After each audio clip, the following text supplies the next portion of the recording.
साथियों, आज हम बात करेंगे लोक अदालत के बारे में। राष्ट्रीय लोक अदालत, नेशनल लोक अदालत, जो कि सारे देश में लोक अदालत का आयोजन 13 मई 2023 को हो रहा है। हर साल 4 बार लोक अदालत का आयोजन होता है। ऐसा नहीं है कि अभी लोक अदालत का आयोजन हो रहा है। पहले फरवरी में लोक अदालत का आयोजन हुआ, अब मई में, इसके बाद सितंबर में, और इसके बाद फिर दिसंबर में, और फिर नेक्स्ट ईयर फिर। जब भी लोक अदालत का आयोजन होता है, जैसे कि नाम से ही पता लग रहा है, राष्ट्रीय लोक अदालत मतलब राष्ट्रीय स्तर पे, नेशनल लोक अदालत सारे देश में लगेगी, कश्मीर से कन्याकुमारी तक, गोवा से लेकर गुजरात तक। अब उसका आयोजन कितने बजे से कितने बजे तक होगा? सुबह 10 बजे से लेकर शाम के 4 बजे तक।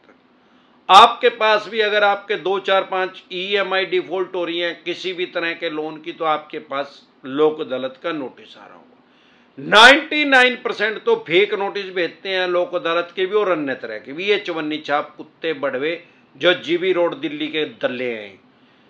अगर ऐसा कोई नोटिस आ रहा है, सबसे पहले फेक नोटिस डिसेंटेड हुआ लिख के वीडियो देखें, आपको पता लगेगा कि नोटिस जो आया हुआ है वो फेक है कि जेन्युइन है। अगर जेन्युइन लग रहा है तो लोक अदालत में सवाल यह आता है कि लोग हमारे पास बहुत से कमेंट आते हैं कि क्या सर गारंटर के पास भी लोक अदालत का नोटिस आ सकता है? उसका जवाब है हाँ, गारंटर के पास भी लोक अदालत का नोटिस आ सकता है। गारंटर के पास रिकॉल नोटिस भी आ सकता है, अन्य किसी तरह का कोर्ट का नोटिस भी आ सकता है, क्योंकि गारंटर का मतलब ही है गारंटी, जिम्मेवारी।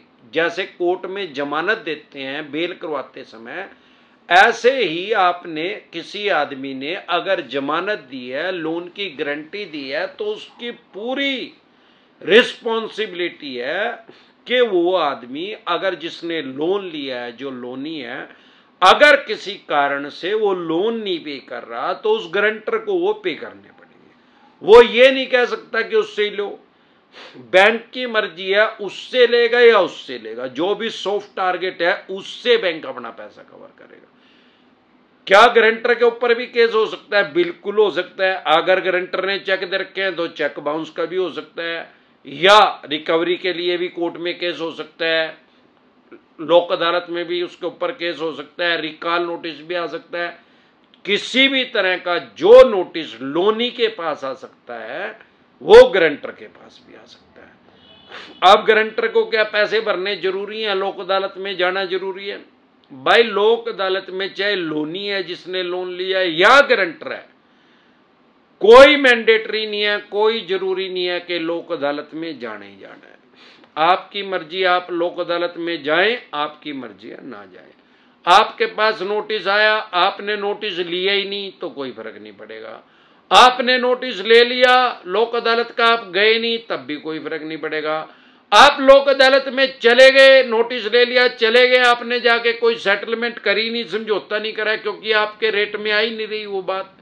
जितने पैसे आप देना चाहते हैं, जितने का आपका बजट है, उतने में वो मान ही नहीं रहे, तब भी कोई फर्क नहीं पड़ेगा।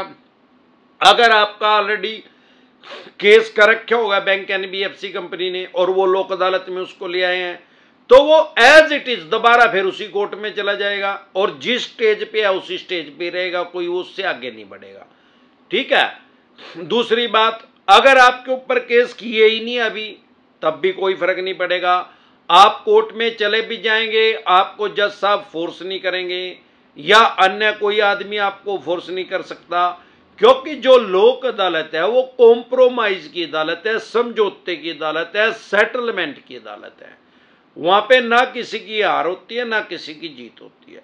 उसमें जाने का फायदा क्या है? एक तो वहां पे कोर्ट फीस नहीं लगती, दूसरी एडवोकेट की फीस नहीं देनी पड़ती, और तीसरा और सबसे बड़ा फायदा, जो वहां डिसीजन आ जाएगा, जो वहां फैसला आ जाएगा, उसको अन्य किसी बड़ी कोर्ट में चैलेंज नहीं किया जा सकता। क्योंकि वैसे रूटीन में अगर लोअर कोर्ट में बैंक के हक में फैसला आ गया, तो आप सेशन कोर्ट में जा सकते हैं, वहां पे भी आ गया बैंक के हक में, या आपके हक में आ गया तो हाई कोर्ट में जा सकते हैं, वहां पे भी किसी एक पक्ष संतुष्ट नहीं है तो माननीय सुप्रीम कोर्ट में जा सकते हैं केस को लेके।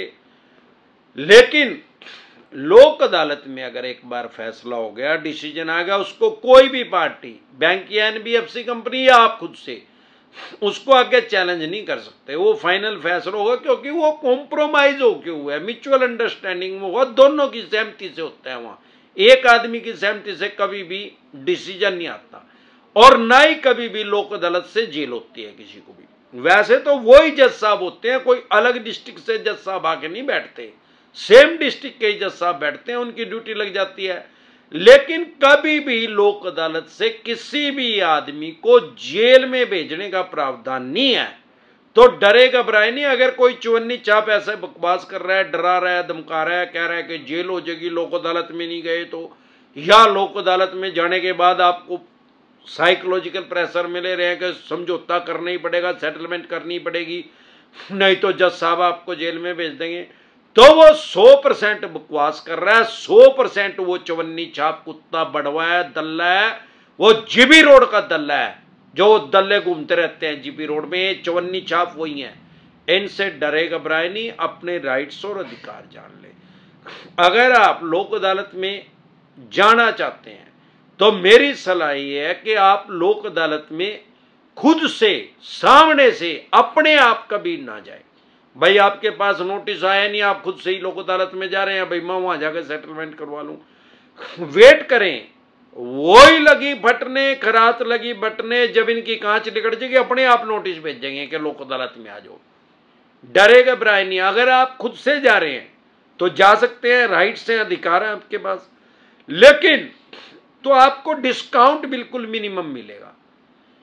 अगर आपको प्रिंसिपल का 75% डिस्काउंट चाहिए तो आप कभी भी सामने से लोक अदालत में ना जाए। एक मिस होगी कोई बात नहीं, दूसरी लगेगी, ये भी मिस होगी फिर सितंबर में फिर लगेगी, वो भी मिस होगी फिर दिसंबर में फिर लगेगी, वो भी मिस होगी फिर 2024 में फरवरी में फिर मिस लगेगी। जब तक हम खुद मिस नहीं होते तब तक लगती रहेगी। तो डरे घबराए नहीं, सिर्फ राइट्स और अधिकार जान लें। 2 तरह के नोटिस को कभी भी वॉइड ना करें।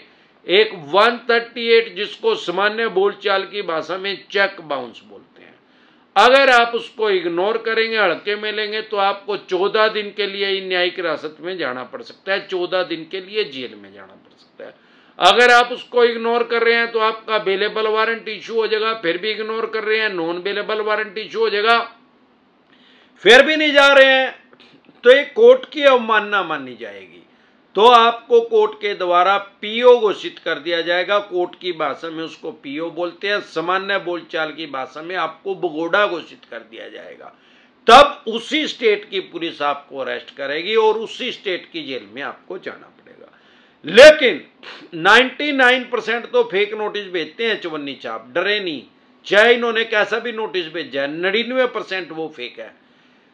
सबसे पहले फेक नोटिस डिसेंटर वाली के वीडियो देख लें, फिर भी अगर जेन्युइन लग रहा है तो ई कोर्ट रोड कर लें। सारे देश की कोर्ट जो है ऑनलाइन हो चुकी है, और ये जो ऐप है ई कोर्ट के नाम से, गवर्नमेंट का ऐप है, उसमें चवन्नी छाप फेक एंट्री नहीं कर सकते, हाईली सिक्योरिटी में हुआ ऐप है, तो आपको पता लग जाएगा। अगर हो गया है तो डरे फिर भी नहीं, ये बेलेबल ऑफेंस है, जमानती अपराध है, सेम डे जमानत हो जाती है, बाय एंड जमानत हो जाती है।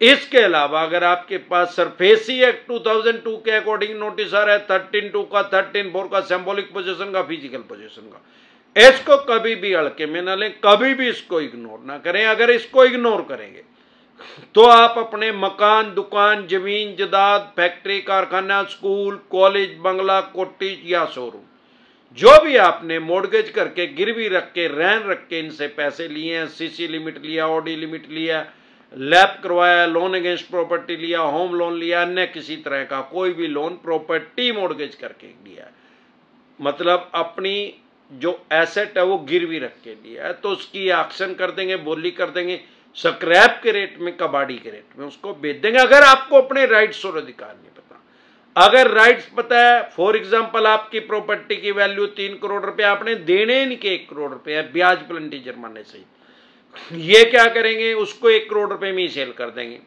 लाखों आदमियों की प्रॉपर्टी को ऐसे बेचा जा चुका है। सिर्फ एक सिंपल नोटिस इशू करें कि भाई जिस लोकेशन पे मेरी प्रॉपर्टी है 2 आदमियों का एफिडेविट लेके आओ, कि वो भी अपनी 1 करोड़ में बेचने के लिए तैयार है। ना 9 मन तेल होगा, ना राधा कभी नाचेगी। इसके अलावा अगर आपका केसीसी का लोन है, खेती किसानी से संबंधित कोई लोन है, तो आपके ऊपर सरफेसी एक्ट इंप्लीमेंट नहीं होता, लागू नहीं होता। 20% से कम पैसे रह गए तो भी सरफेसी एक्ट इंप्लीमेंट नहीं होता। 50% से ज्यादा पैसे जा चुके हैं तो आप इनके खिलाफ डीआरटी में जा सकते हैं। डीआरटी भी कोर्ट का नाम है। वहां से आपको, अगर आपका पक्ष सही है, ये कोई सेवा में कोताही कर रहे हैं या किसी भी गैर कानूनी तरीके से रिकवरी करने की कोशिश कर रहे हैं, तो आपको वहां पे जाके स्टे भी मिल सकता है। डरे घबराए नहीं। अगर आपकी 3 से ज्यादा ईएमआई डिफॉल्ट हो गई हैं तो सरफेसी एक्ट का नोटिस आ गया हुआ। अगर 2 ईएमआई डिफॉल्ट हुई हैं तो 3 होने के बाद आ जाएगा। अगर एक भी नहीं हुई है, आपको ऐसा लग रहा है कि फ्यूचर में मेरी ईएमआई डिफॉल्ट होगी, तो प्रिवेंशन बेटर देन क्योर। इलाज से हमेशा परहेज बेहतर है। तुरंत प्रभाव से एडवाइज लें।